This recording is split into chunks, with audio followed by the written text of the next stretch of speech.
Alright paddlers, join me for some green tea and a little chat about cold weather gear. Watch to the end. You'll get to see two falls in the inlet,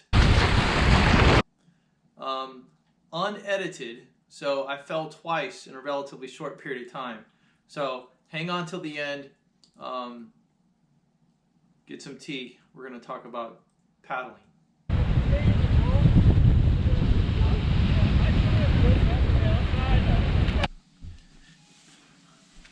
Hey paddlers, we're going to talk about cold weather gear today.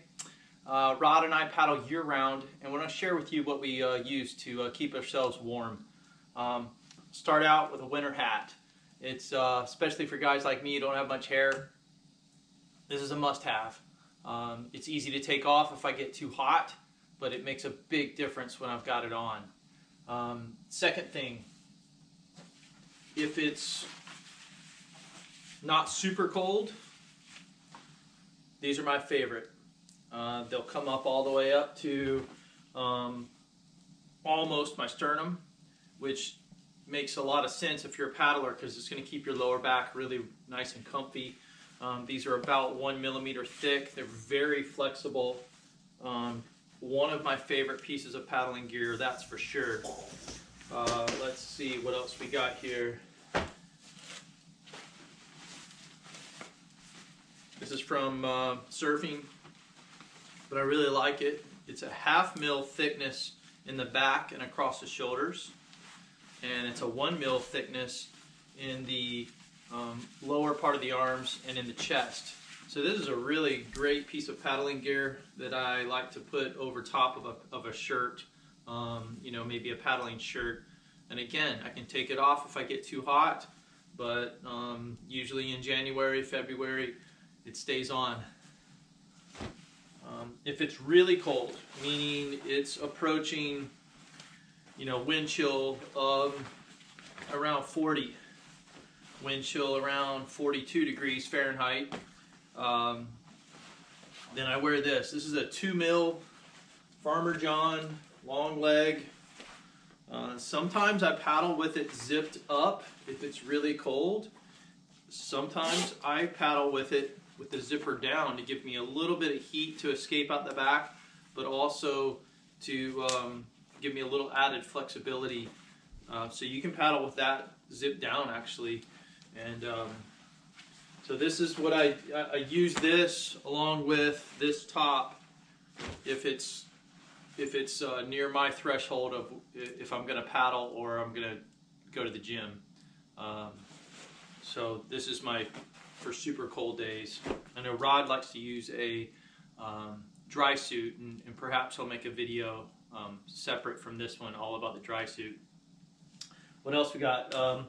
Booties, crucial, pretty obvious.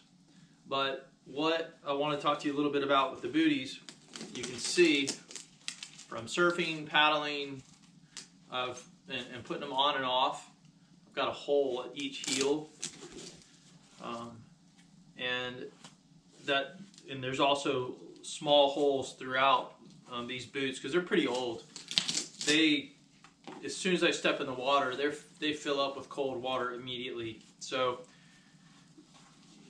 I might repair these and just have them, you know, for who knows what, just to have them in case I need to protect my feet from rocks or whatnot, and maybe it's a relatively warm day. So far I have found the best wetsuit repair glue is Trident Neoprene Cement. It's black. I in fact used it just today to repair a tear on this set of boots, and also a tear on the back of these set of boots. This pair actually belongs to my daughter, and just same thing from paddling and surfing, taking them on and off, there was a tear on the back.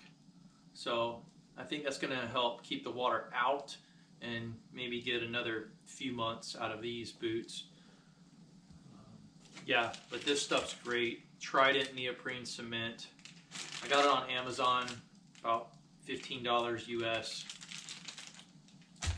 And something else I learned, these boots are relatively new. They have a lot of grip on the bottom. This set of boots, which is what I was using recently, no grip on the bottom, completely slick just from the wear and tear and use.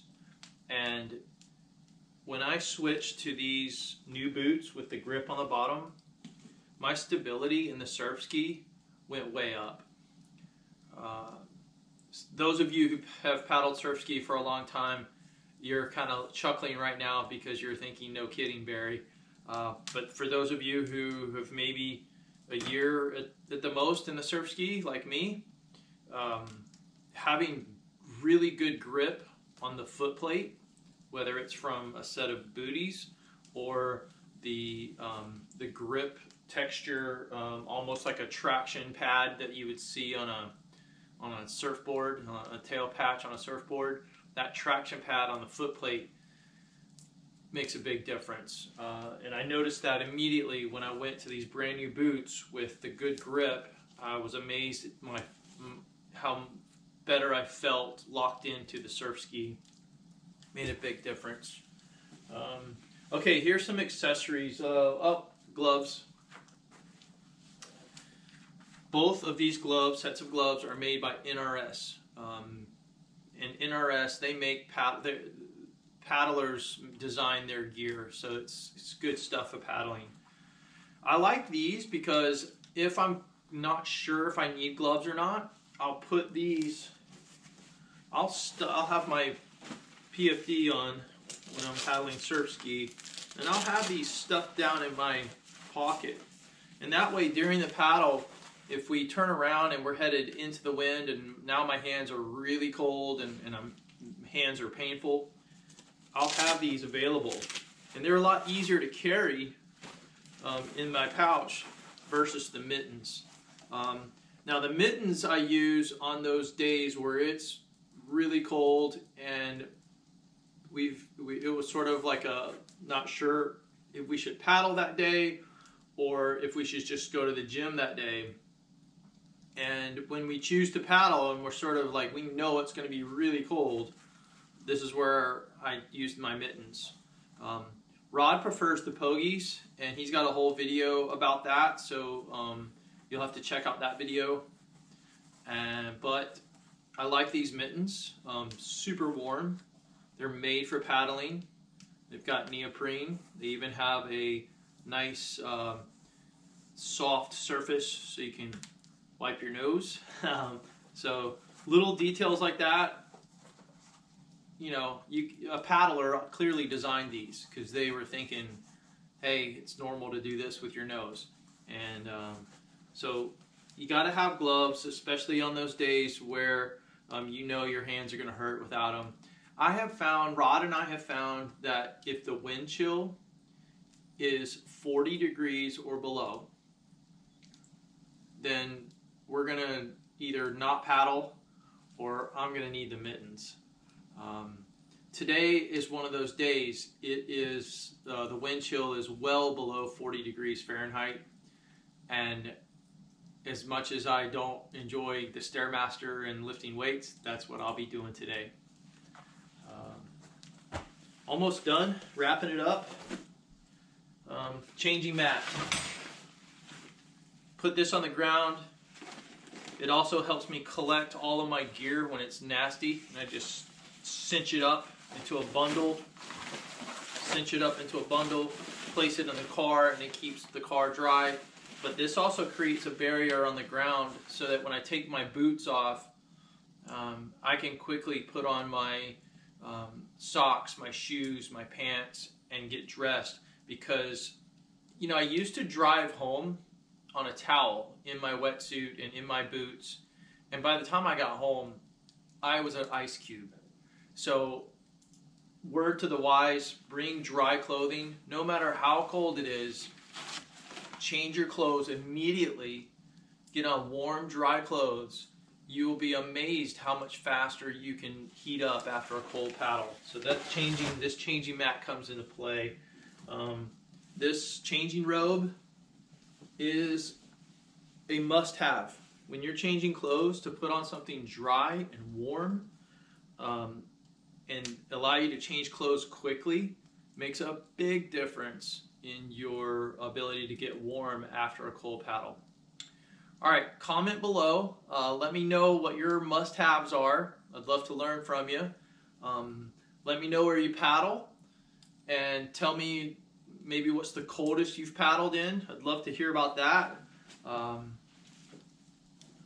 I've had a few scary times where my hands were in pain for several hours after paddling. Not fun, but hey, very thankful to paddle. All right, thank you.